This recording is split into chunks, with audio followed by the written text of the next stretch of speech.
Hello किसान भाइयों, आज की वीडियो में हम जानने वाले हैं धान की फसल में हमें आखिरी बार पोटास का उपयोग कब करना चाहिए, कितनी मात्रा में हमें पोटास डालना चाहिए, कौन सा पोटास डालना चाहिए। संपूर्ण जानकारी आज के इस वीडियो में हम आप सभी को देने वाले हैं। अगर चैनल पर नए हैं आप सभी तो सबसे पहले SRJ फार्मिंग चैनल को सब्सक्राइब करें। कोई भी सवाल सुझाव हो तो नीचे आप कमेंट भी कर सकते हैं। तो चलिए आपका ज़्यादा समय न गवाते हुए वीडियो को स्टार्ट करते हैं। जानते हैं धान में पोटास की आखिरी मात्रा, आखिरी डोज हमें कब देनी चाहिए। सबसे पहले किसान भाइयों, आपने अगर अभी तक सभी खादों का इस्तेमाल नहीं किया है तो संपूर्ण खादें समय समय पे आपको डालते रहना होता है। कई किसान भाई गलती ये करते हैं कि सही खादें सही समय पे नहीं डालते हैं।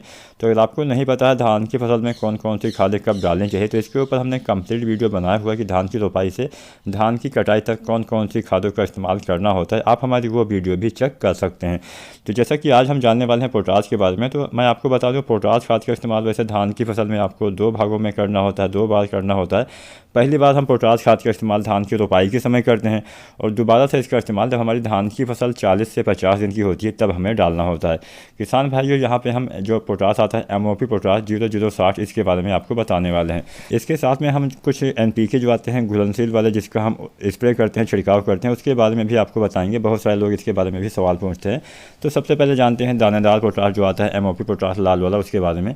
तो हम इसका इस्तेमाल किसान भाइयों धान की फसल में पहली बार तो रोपाई के समय, दोबारा से 40 से 50 दिन पे करते हैं। तो अभी अगर आपकी धान की फसल 40 या 50 या 45 दिन की हुई है तब आपको इसकी अंतिम मात्रा का इस्तेमाल करना होता है।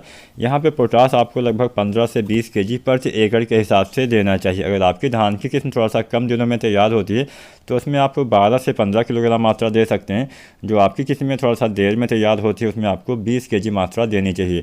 यहाँ पे 12 kg से लेकर 20 kg मात्रा आपको सेट करना है। जैसे मान लीजिए कोई किस्म 110 दिन में तैयार होती है उसमें 12 kg डाल लीजिए, कोई किस्म 120 दिन में तैयार होती है उसमें 13-14 kg डाल लीजिए, कोई किस्म 130, 35, 40 दिन में तैयार होती है तो उसमें 15, 16, 17 ऐसे आप डाल सकते हैं। मतलब 20 kg मात्रा अधिकतम आपको लेना होता है और न्यूनतम 12 kg मात्रा प्रति एकड़ के हिसाब से अपने फसल की जो समय अवधि है उसके हिसाब से आपको मात्रा को कम ज़्यादा अपने हिसाब से कर लेना है। तो आपको 15 से 20 kg मात्रा देना होता है। रोपाई की 40 से 50 दिन पे इतनी मात्रा पर्याप्त होती है।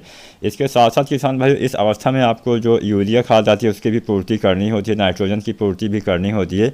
तो जब आप पोटास डालें तो आप नाइट्रोजन खाद भी डाल सकते हैं, यूरिया भी डाल सकते हैं।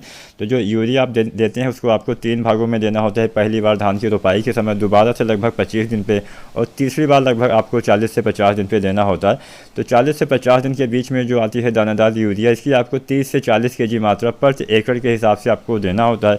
जो किस्में थोड़ा सा कम समय में तैयार होती है उसमें आपको 30 kg देना चाहिए। जो किस्में देर से तैयार होती हैं उसमें आपको 40 kg मात्रा प्रति एकड़ के हिसाब से आपको उपयोग करना होता है। अब हम जानते हैं किसान भाइयों जो NPK आते हैं जिसका हम स्प्रे करते हैं, छिड़काव करते हैं, उसके बारे में।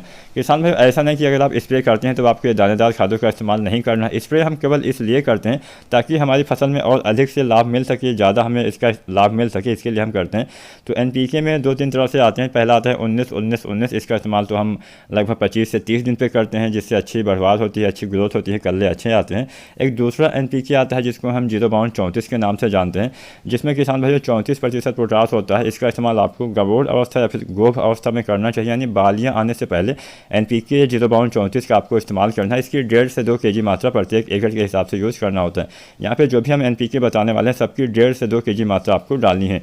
एक तीसरा NPK आता है जिसको हम 0050 के नाम से जानते हैं। इसका इस्तेमाल धान की फसल में बालियाँ आने के बाद करना होता है, यानी बालियाँ निकल जाती हैं उसके बाद करना होता है, जिससे दाने का भराव अच्छे से होता है, संपूर्ण दाने का वजन बढ़ता है, चमक आती है, ज़्यादा आपको पैदावार मिलती है। एक NPK और आता है 13-045, इसका भी इस्तेमाल धान की फसल में बालियाँ आने के बाद आप कर सकते हैं।